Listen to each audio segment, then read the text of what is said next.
Estou na ação penal 504.65/1294, continuidade de depoimento do senhor Fábio Rory e Ana Mini. Perguntas mais para a defesa? Tenho sim, excelência.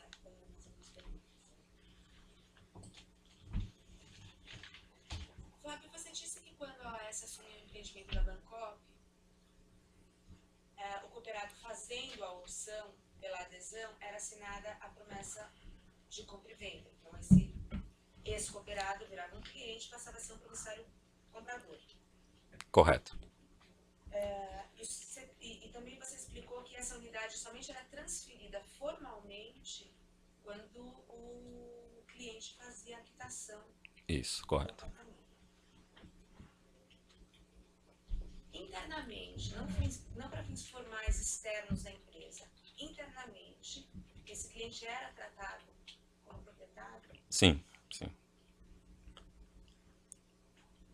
A dona Marisa e o ex-presidente Lula ou familiares dele assinaram algum contrato de compromisso de convivência? Não, não.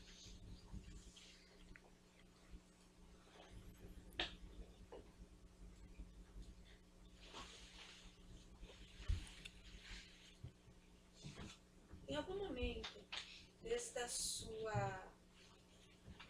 que você assumiu o seu cargo de diretor financeiro lá em 2008, na OAS Empreendimentos, até 2014, para a concessão da empresa, em algum momento o doutor Lavinheiro mandou que você reservasse, você especificamente reservasse essa cobertura para o Lula e Não, para a Dona Marisa? nunca pediu. Nem disse que essa cobertura estava reservada? Não.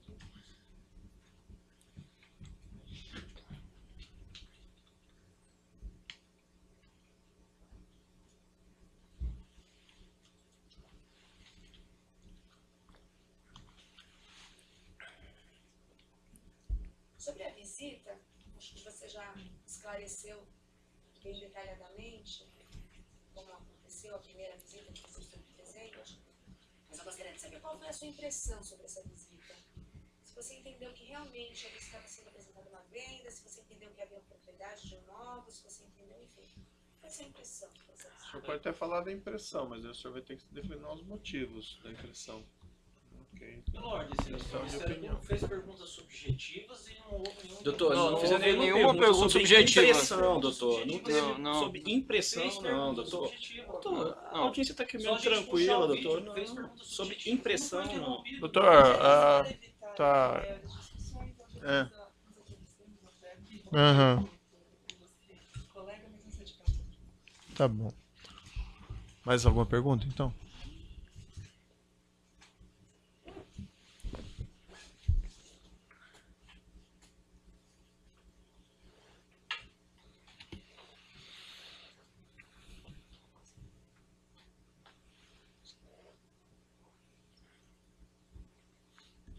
Sobre a reforma, Fábio, você chegou a dar, você pessoalmente chegou a dar algum tipo de orientação sobre o que deveria constar do projeto?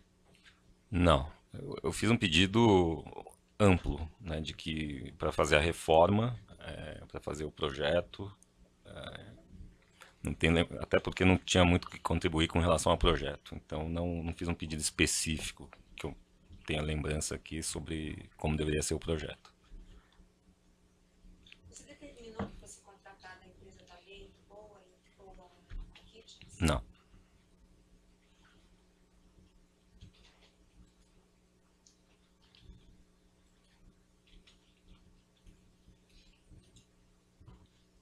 Fábio, você já explicou, respondendo a perguntas anteriores, que a reforma foi paga com dinheiro lícito, caixa da OAS Empreendimentos, com nota fiscal, tudo contabilizado. Gostaria de saber se algum valor foi transferido da OAS Construtora para a OAS Empreendimentos com a finalidade de cobrir as despesas dessa reforma e dessa decoração. Não, nunca houve essa transferência. Também respondendo, eu vejo que uma pergunta do Ministério Público, você já disse que a reforma, a obra, foi feita para o Lula, após uma visita dele com a família. Respondeu que sim. Você disse que o Dr. Léo pediu para você deixar o apartamento mais bonito depois dessa visita do Lula e a família. Mas você sabia se era para deixar mais bonito para vender para o Lula, para doar para o Lula, para fazer o quê? Lula? Não, ele nunca me deu detalhes de como, o que seria feito com o apartamento. Eu só, né, diante do pedido para fazer a reforma, tinha em mente que isso seria para ele em algum momento. Seria isso aí. Mas não teve detalhamento disso. O Dr. Léo nunca sentou comigo para explicar o que passava, qual é a estratégia, nada do gênero. Mas a Gabriel Pinheiro pediu para você ocultar a propriedade desse imóvel sobre o nome Não, da de forma OAS? alguma. E sobre a reforma? Tampouco. Toda a reforma envolveu funcionários que eu conhecia e funcionários que eu nem conhecia. Então não houve nenhum tipo de cuidado especial em relação a tentar fazer dessa reforma algo especial, algo diferente do trâmite normal da empresa, né? Não houve nenhuma. Eu gostaria de detalhar um pouco melhor essa questão de financiamento, porque foi objeto de questionamento nas outras audiências da sessão penal. Tá. A OAS obteve financiamento para possibilitar a conclusão dos empreendimentos da Bancop?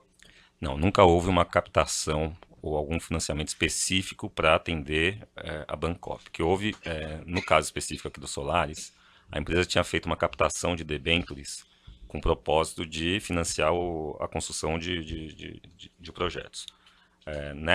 No momento da captação, não havia uma necessidade de investimento ou aplicação do recurso especificamente em qualquer tipo de projeto. Havia regras, né?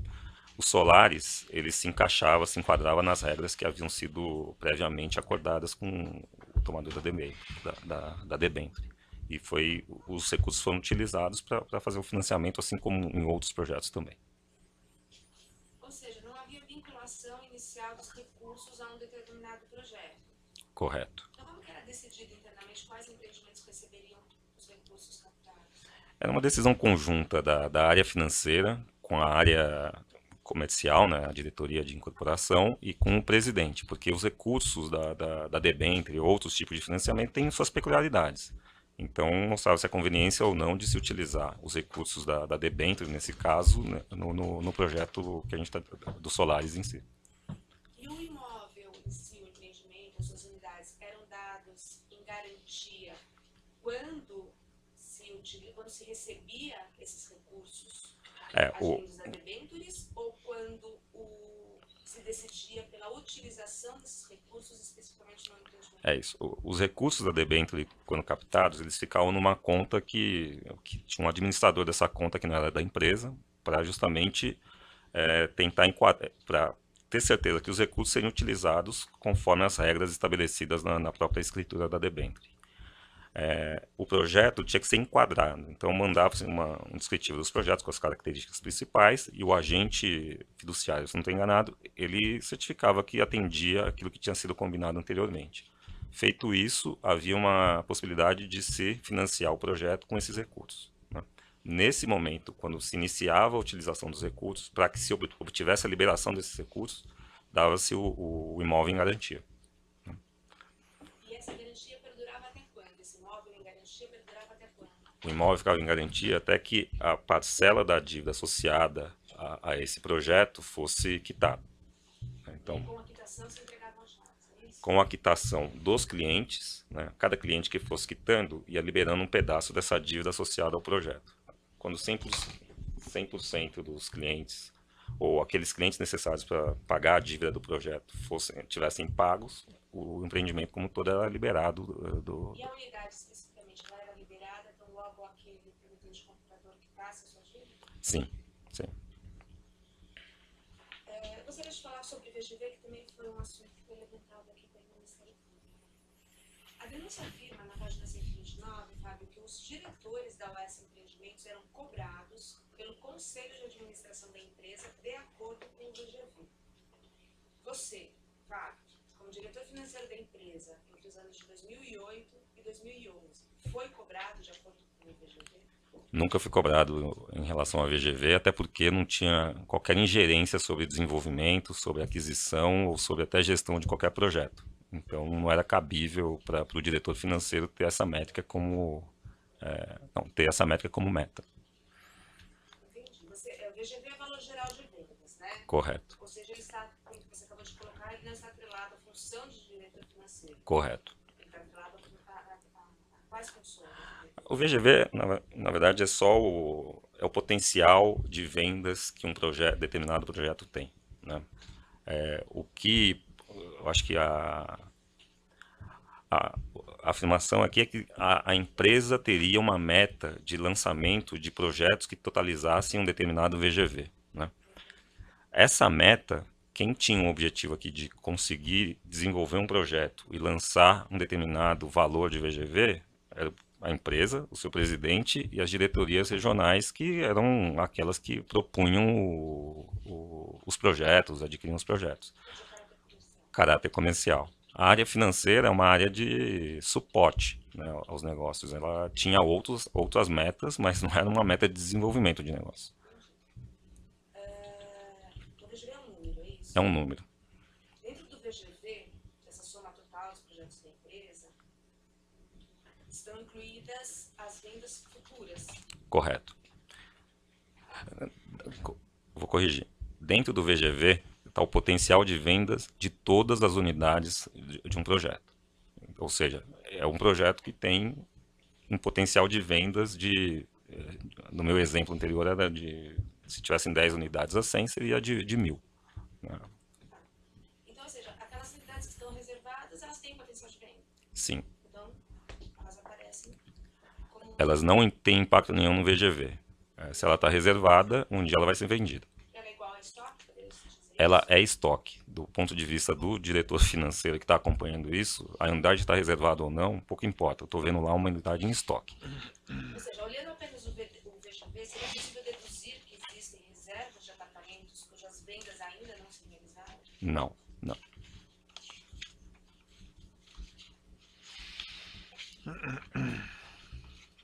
A denúncia também afirma na página 130 que o fato de ter uma unidade disponível ou não para venda nos empreendimentos da Dancob impactava o VGV. Você já disse aqui que não, porque reserva é entendido como estoque. Correto.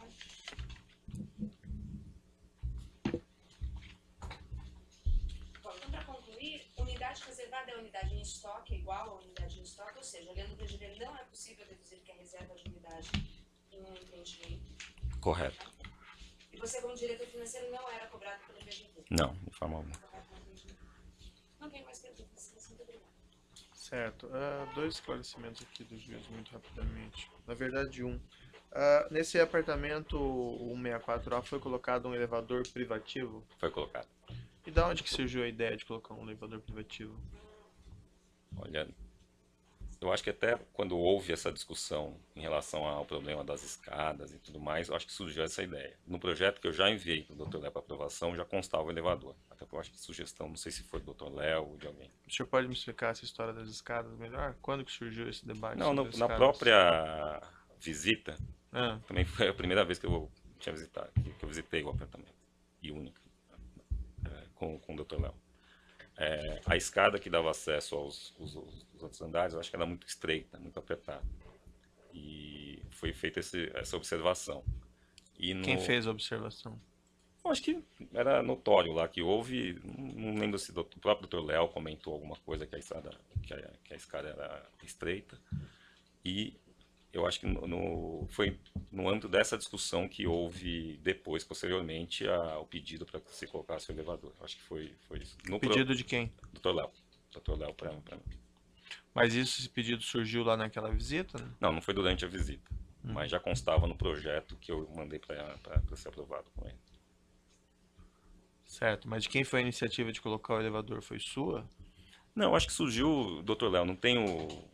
Não foi o senhor ideia mencionou minha, que o senhor fez o projeto e passou para o senhor Léo Pinheiro, então não, mas foi eu do acho que senhor? Dr. Léo já me passou com a orientação do elevador, ou em alguma troca não sei se foi com a própria equipe que surgiu o tema do elevador, para que se colocasse. Porque o senhor tinha dito que ele havia solicitado que fosse dado pelo que eu entendi, melhorada aparência, mas o elevador é um pouquinho mais do que isso. Não, né? sem dúvida.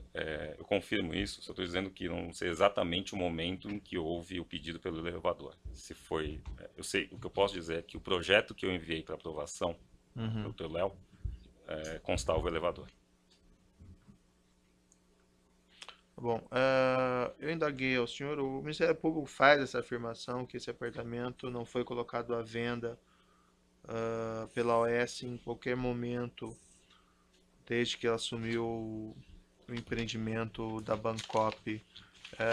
O senhor respondeu que o senhor não tinha conhecimento sobre isso, é isso? Eu não tinha conhecimento sobre nenhum tipo de reserva, não me foi informado, e o Dr. Léo nunca, mesmo em 2014, quando eu assumi, ele não me disse que tinha uma unidade reservada para o ex-presidente. E É quem lógico. que faria, vamos dizer, se houvesse uma reserva, quem dentro da OS Empreendimento seria o responsável Seria pela dentro da implementação? diretoria de incorporação. O presidente à época, talvez, e a diretoria de incorporação que cuidava do projeto. O senhor gostaria de dizer alguma coisa em seu depoimento? Acho que Então declaro encerrado o depoimento do senhor Fábio Yonamine.